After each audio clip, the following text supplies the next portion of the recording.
Oubliez les comparatifs classiques. Ici, c'est un véritable champ de bataille. BMW contre Mercedes.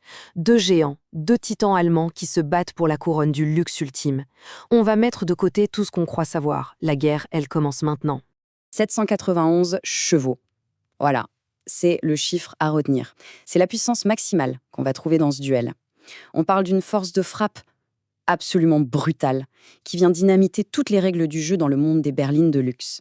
Premier pilier de cette guerre, la puissance. Pure, cette performance brute qui plaque au fond du siège. Point. Deuxième pilier, le statut. C'est l'image qu'on projette, l'affirmation pure et simple d'une réussite. Et enfin, le troisième pilier, peut-être le plus important, la valeur. Ou plutôt, la stratégie, le coup malin. Comment on domine le game sans y laisser sa chemise. Round 1, la loi de la rue. On entre direct dans le vif du sujet. L'impact visuel.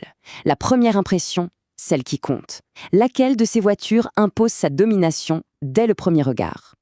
Et là, on a deux philosophies qui s'affrontent.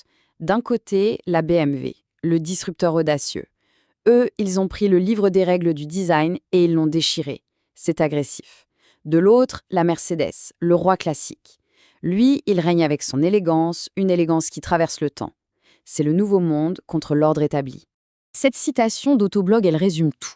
Je cite, « La grande calandre béante de la série 7 a toute la subtilité d'un grizzly. » Voilà, c'est dit. BMW ne cherche pas à plaire. L'objectif, c'est d'imposer le respect, de choquer s'il le faut. C'est une véritable déclaration de guerre visuelle.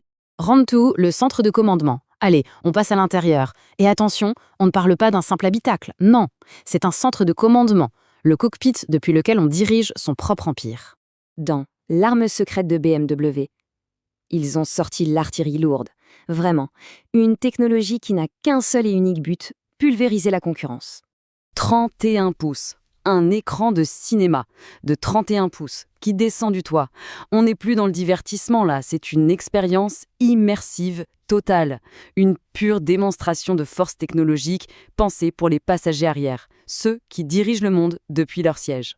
Et la contre-attaque de Mercedes, évidemment, ils ne se laissent pas impressionner. Leur réponse, ce n'est pas un gadget tape à l'œil. Non, c'est une philosophie. Mercedes, ils ne jouent pas le même jeu. Ils ne se battent pas sur le terrain de la tech qui en met plein la vue.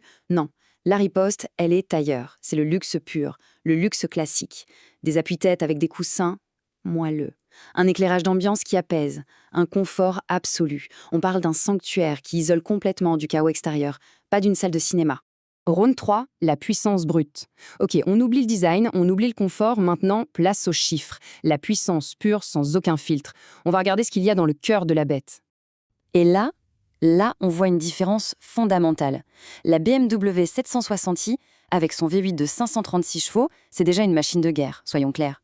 Mais la Mercedes AMG S63 E-Performance, avec son V8 hybride, elle ne joue juste pas dans la même catégorie. L'écart de puissance, de couple, il est colossal.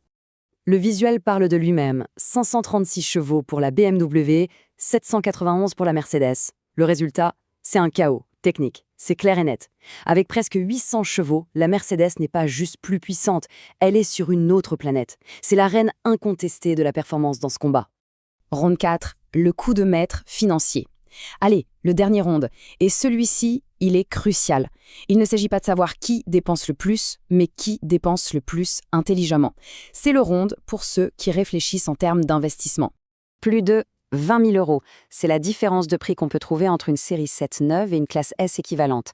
Sur le marché du neuf, l'avantage est donc limpide. C'est une économie massive, une victoire nette pour BMW. Du moins, sur le papier du neuf. Mais, et c'est un gros mais. Voici le coup de génie sur 10 ans. Parce que les vrais joueurs, ils ne regardent pas le prix à l'instant T. Ils regardent la valeur sur le long terme.